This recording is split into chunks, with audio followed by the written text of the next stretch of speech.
مثلا بریلویت کا کام ہے، یعنی پورے فیصل آباد میں مدارس بہت ہیں، آپ کو علماء بڑے نظر آئیں گے، مشائخ بیٹھے نظر آتے ہیں، لیکن مولوی سعید احمد اسد وہاں چیلنج کرتا ہے، اس کے چیلنج کو قبول کرنے والا کوئی نہیں۔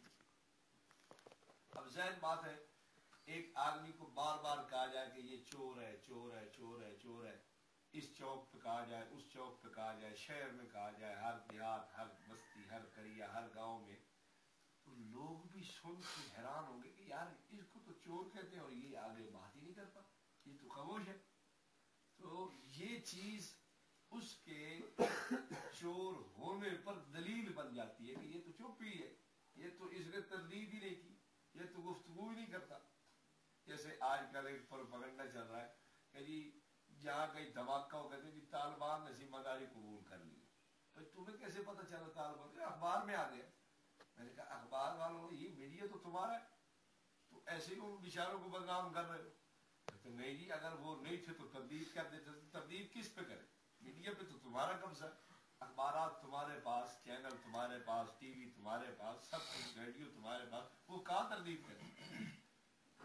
تو خیر، تردید نہ کرنا بات کا یہ ایک عوام میں ایک غلط فہمی کا ایک موجب بنتا ہے کہ دیکھو واقع غلط تھے نا، اس لیے تو یہ چپ ہے، اگر یہ لوگ ٹھیک ہوتے تو تردید نہ کر دیتے۔ سعید اسد کے چیلنج کو قبول کرنے کے لیے کوئی مولوی ہمت نہیں کرتا، اور یہی حال دیگر کئی جگہوں پہ ہے کہ ان کے مولوی چیلنج کرتے ہیں، ہمارے حضرات کہتے ہیں چھوڑو یار، میں اپنے علاقے کی بات کر رہا ہوں، مجھے یہاں کے حالات کا علم نہیں ہے۔ لیکن بہرحال اس حوالے سے اتنی بات عرض کرنا ضروری ہے کہ ہم اپنے حضرات کو اکٹھا کر کے کوئی کام کی اتنی فضا بنائیں۔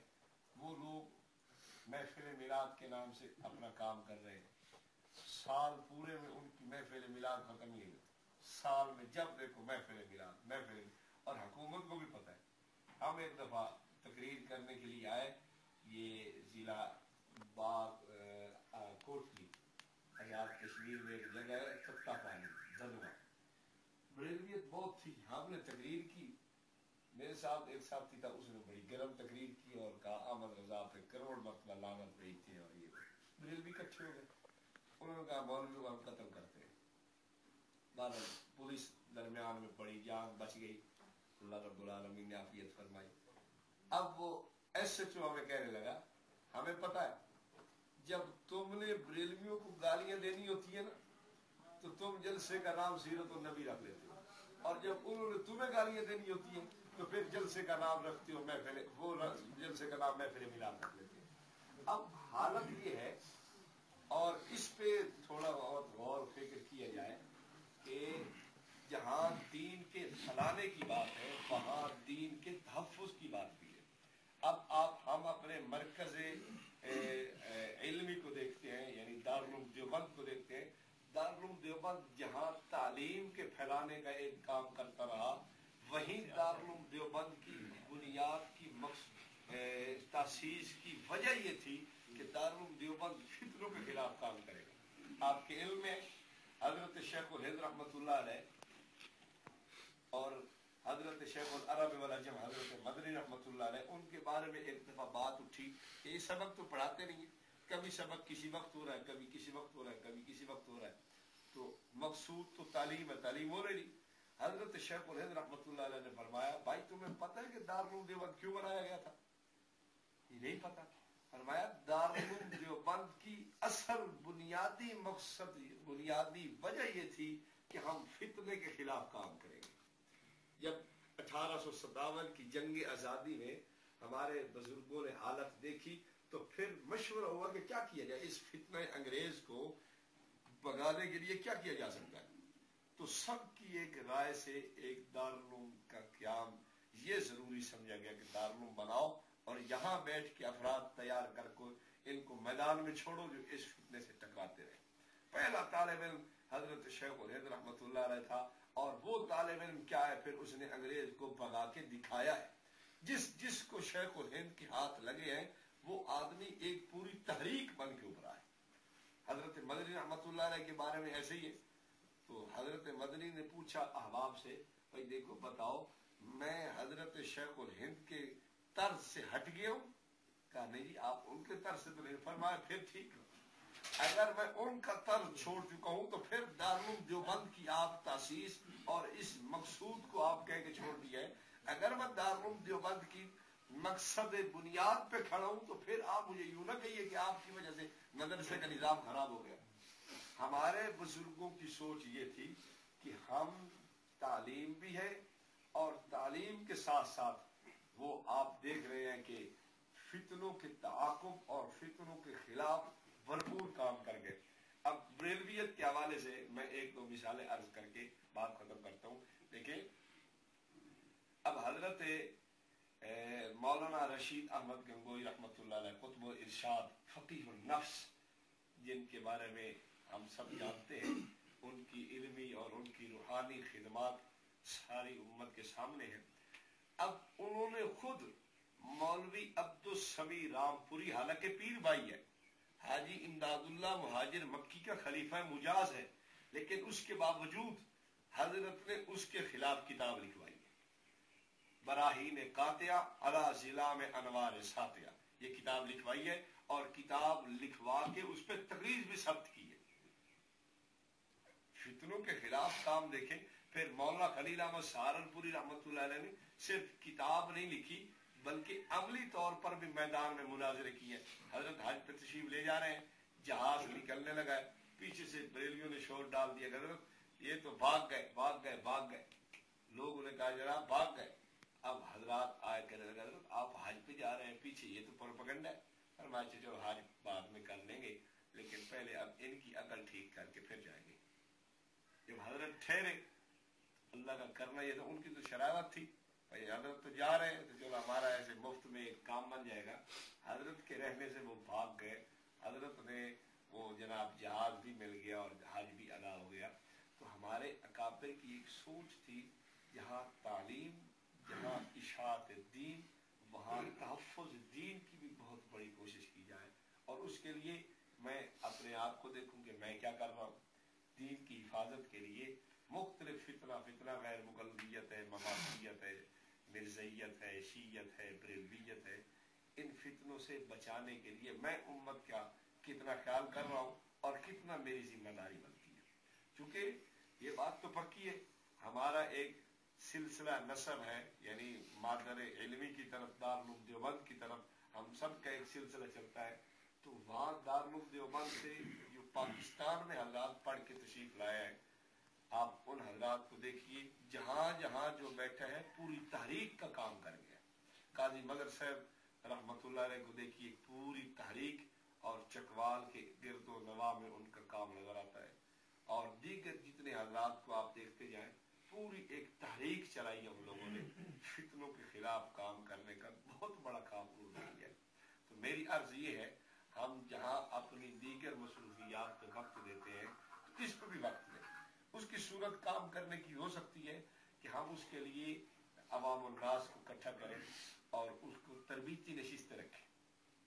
آپ حضرات میں ماشاءاللہ بڑے ذی قدر اور بڑے اہل علم حضرات ہوں گے، تو آپ حضرات انہی میں سے کسی ایک کو منتخب فرما لیں کہ حضرت آج ہم نے ایک تربیتی نشست رکھی ہے، 1 گھنٹے کا وقت ہمیں چاہیے. تو حضرت تشریف لائیں گے اور 1 گھنٹہ عوام کی بیٹھ کے ذہن سازی کسی بھی عنوان پہ، یہ بھی طرز ہو سکتا ہے. پمفلٹ لکھے جائیں، یہ بھی ایک طرز ہو سکتا ہے. اچھا جو لکھے ہوئے ہیں مطلب ان کو بھی عام کیا جا سکتا ہے، یہ بھی ایک طرز ہو سکتا ہے. پوسٹر چھاپے جا سکتے ہیں، یہ بھی ایک طرز ہو سکتا ہے. کوئی مطلب دروس قرآن کی صورت ہو، جو بھی صورت آپ بہتر سمجھے، کسی نہ کسی درجے میں اپنے لوگوں کے ایمان اور ان کے عقائد کو بچانے کے لیے کام ضرور کرنا چاہیے. اگر ہم کام نہیں کریں گے پھر مسئلہ یہ ہے کہ آپ حضرات حیران ہوں گے. بریلویت کتنا عرصہ پرانی ہے؟ بریلوی نے خود لکھا کہ 100 سال 150 سال کے اندر اندر پیدا ہوئی ہے، پہلے نہیں تھی. اب وہ 150 سال پیدا ہونے والی بریلویت، اب اس کا آپ نقشہ ہی دیکھیں کہ کہاں سے کہاں تک پہنچے ہوا ہے. وہ جہالت کی بنیاد پر لوگ اپنے آپ کو بریلویوں کے کھاتے میں ڈال دیتے ہیں، لیکن ان لوگوں کی محنت تو ہے. اب جب انہوں نے بیان کیا ہے، بیان ہمارے خلاف، ہمارے عقائد پر انہوں نے اعتراض کیا، ہمارے بزرگوں کی عبادات پہ اعتراض کیا، اور ہماری ہماری مجبوری مسجد بنی، ہماری مجبوری مدرسہ بنی، ہماری مجبوری انتظامیہ بنی، کمیٹی بنی، مختلف وجوہات کی بنیاد پر ہم نے کام نہیں کیا، وہ نہیں اپنی بات پہ جو ہے نا وہ جھجکتا اور شرماتا. ہماری عوام بھی کچھ ایسی ہمیں جو ہے نا وہ ملی ہوئی ہے کہ وہ اب ہم اگر تنقید کا نشانہ بناتے ہیں تو کہتے ہیں مرجب اختلافی بات نہیں کرنی، بس آپ ٹھنڈی ٹھنڈی بات کریں. ہمارے ساتھ آج جلسہ ہے نا وہ ہمیں کہنے لگے کہ بس آپ بس یہ ہونا چاہیے تو کسی کو کچھ. میں نے کہا ایسا کرو فضائل اعمال مجھے دے دو، فضائل سرکار حضرت کو دے دو، بس تعلیم کرا کے تو چھٹی ہو جائے گی. اب ان کی عوام شیعہ بات کرتا ہے، آپ دیکھیں شیعہ کی عوام اس کو داد بھی دے گی، شیعہ کی عوام پیسے بھی دے رہی. بریلوی ہے بات کرتا ہے اس پہ نوٹ بھی نشانہ کر رہے ہیں اور اس کی بات بھی لے رہے ہیں اور واہ واہ داد بھی مل رہی ہے. غیر مغلط بات کرے بکواس امام اعظم پہ کرتا ہے، بڑی اس کو جناب جی وہ پروٹوکول بھی مل رہا ہے، بڑی اس کی شخصیت، یہ وہ سب کچھ ہو رہا ہے. لیکن ہمارے لیے یہ سارے مسائل ہیں تو ہم نے مل بیٹھ کے سوچنا ہے کہ کوئی دروس کی صورت ہو پیار محبت سے. اب دیکھیں آپ حضرات چونکہ اہل علم ہیں تو آپ ہر ماحول کی گفتگو سمجھتے ہیں. ایک ہے ابتدائی گفتگو، مثلا میں بریلویت کے حوالے سے ایک بات عرض کرتا ہوں. میں جہاں جاتا ہوں نا پہلے وہاں کے حالات کو دیکھتا ہوں کہ یہاں کے حالات کیسے. بعض جگہ بالکل بریلویت ہے تو پھر ہم کیا کرتے ہیں رسول پاک صلی اللہ علیہ وسلم کے عشق و محبت کے احوال اپنے بزرگوں سے لاتے ہیں کہ ہمارے بزرگوں کی یوں عقیدت تھی. حضرت نانوتوی رحمہ اللہ کا یوں ایک سرکار کے ساتھ ذوق محبت تھا، حضرت گنگوہی کا یوں تھا، حضرت تھانوی کا یوں تھا، نور اللہ مرکزہم، دیگر ہمارے اکابر ان کی یہ ترتیبیں تھیں. کہیں دیکھا کہ اب اس کے بعد کون سی سیڑھی چڑھنی ہے تو وہاں ان کے بزرگوں کا اپنے بزرگوں سے تعلق پیش کیا جائے کہ تمہارے یہ بزرگ ہیں پیر میر علی شاہ صاحب فلانا بزرگ فلانا فلانا، دیکھو یہ ہمارے بزرگوں کی کتنی تعریف کر رہے ہیں. ایک جگہ میں نے تقریر کی تو مجھے خود ہی خیال آیا کہ بریلوی اس کا جواب یہ دیں گے کہ جب ان کو تمہاری عبادتوں کا پتہ نہیں تھا، پیر میر علی نے تمہاری تعریف کر دی، فلاں نے کر دی، ان کو کیا پتا کہ تمہاری یہی باتیں، اگر پتہ ہوتا تو تمہاری تعریف نہ کرتے. میں نے کہا واہ بھائی واہ، تمہاری تو بلی میاؤں میاؤں کرتی ہے تو تمہیں پتہ چل جاتا کہ اتنے مہمان آ رہے ہیں. بلی تمہاری غیب جانتی ہے پیر کی تو پیر خود کیوں نہیں جانتا. مشہور محاورہ ہے، ایک پیر صاحب نے بلی رکھی ہوئی تھی، وہ بلی جتنی دفعہ میاؤں میاؤں کرتی اتنے مہمان آ جاتے. ان کو مریدوں کو پتا تھا کہ اتنے مہمان آئے. ایک دفعہ بلی نے میاؤں میاؤں کیا 6 دفعہ اور مہمان آ گیا 9 یا 10. کہنے لگا لا جی پیر صاحب کی بلی بھول گئی ہے جی، پیر صاحب کی بلی کو پتہ نہیں چلا. مرید صادق تھا، وہ کہنے لگا نہیں نہیں پیر صاحب کی بلی نہیں بھول سکتی، ٹھیک بولی ہے. 6 مہمان آیا ہے سنی اور 3 مہمان وہابی آئے ہیں، اس لیے تو اس نے میاؤں میاؤں 6 دفعہ کیا ہے 9 دفعہ نہیں. اب میں نے کہا دیکھو تمہاری تو بلیاں غیب جانتی ہیں. اچھا نجم الرحمان نے تو یوں لکھا ہے کہ عورت کے رحم میں جاتا ہوا نطفہ بھی پیر دیکھتا ہے. میں نے کہا خود جا کے سوال کے ٹھہرا کے آتا ہے کہ آگے بھی چلو جائے لایا ہو جائے. اچھا چلو جب ایک چھپی ہوئی چیز ہے یعنی ڈھکی ہوئی چیز ہے اور کپڑوں کے اندر آئی کھڑی ہے، اس ادھر تو دیکھ رہا ہے پیر، ڈھکی ہوئی چھپی ہوئی بند جگہ کو پیر صاحب بڑے غور سے دیکھ رہا ہے. یہ جو دل سامنے دھڑکتا ہے اس میں اسے نہیں پتہ چل رہا کہ محبت کس کی ہے، حضور کی محبت ہے یا حضور کی بغاوت ہے. تو کتنا دجل. تو غیر معرض کر رہا ہوں کہ جہاں یہ دیکھا. اچھا بعض جگہ پھر اس کے بعد ہم ضرورت سمجھتے ہیں کہ اپنے عقائد کے اندر رسول پاک صلی اللہ علیہ وسلم کا عشق لائے. ایک ترتیب ہم نے یہ سوچی ہے کہ عقائد میں عشق اپنا پیش کریں.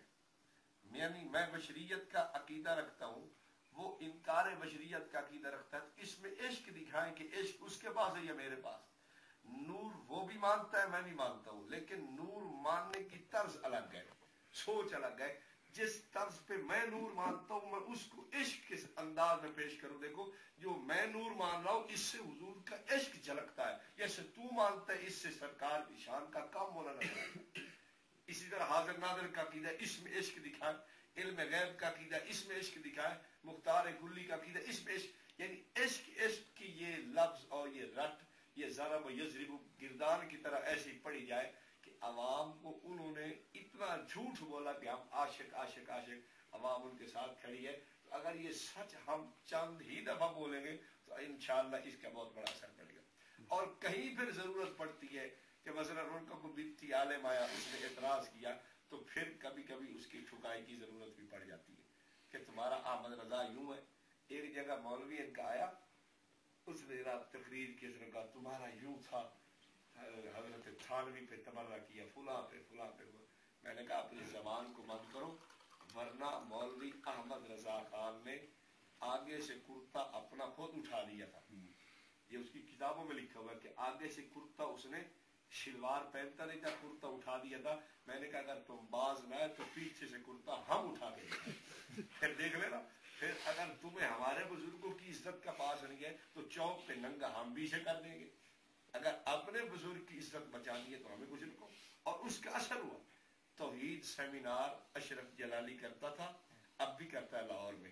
وہاں انہوں نے یہ بات کی اور بڑی جناب دردلے سے کی, اور بڑے حضرت لاہوری رحمہ اللہ, حضرت مفتی محمود رحمہ اللہ, سید اللہ شاہ صاحب بخاری رحمہ اللہ, ان حضرات پہ تبرہ کیا. میں نے وہاں جا کے نوٹس لیا, میں نے کہا جلالی صاحب باز آ جاؤ, ورنہ احمد رضا کی ہڈیاں چوک پہ ننگی کر کے جوتے مرائے جائیں.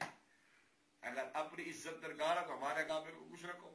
پھر 2 سیمینار گزرے ہیں, اب اس نے ایسا توہینانہ جملہ یا بے ادبی والے یا اب ہمارے اکابر کی جو ہے نا وہ توہین والے انداز کو اختیار نہیں کیا. تو غیر یہ مختلف طرز ہے. تو میں عرض کر رہا ہوں کہ ہم چونکہ آپ حضرات علم و بصیرت والے ہیں تو دیکھ سکتے ہیں کہ یہاں کس انداز کی گفتگو مناسب ہے. تو بہرحال میری عرض گزارش یہ ہے, عمر میں آپ سب سے چھوٹا ہوں, کیونکہ میں آپ کا مہمان ہوں, مہمان ہونے کے ناطے میں یہ گفتگو عرض کر رہا ہوں کہ جہاں علم کی, تعلیم کی, عمل کی ہم لوگ ایک فضا بنا رہے ہیں, اور اسی طرح ہمیں ان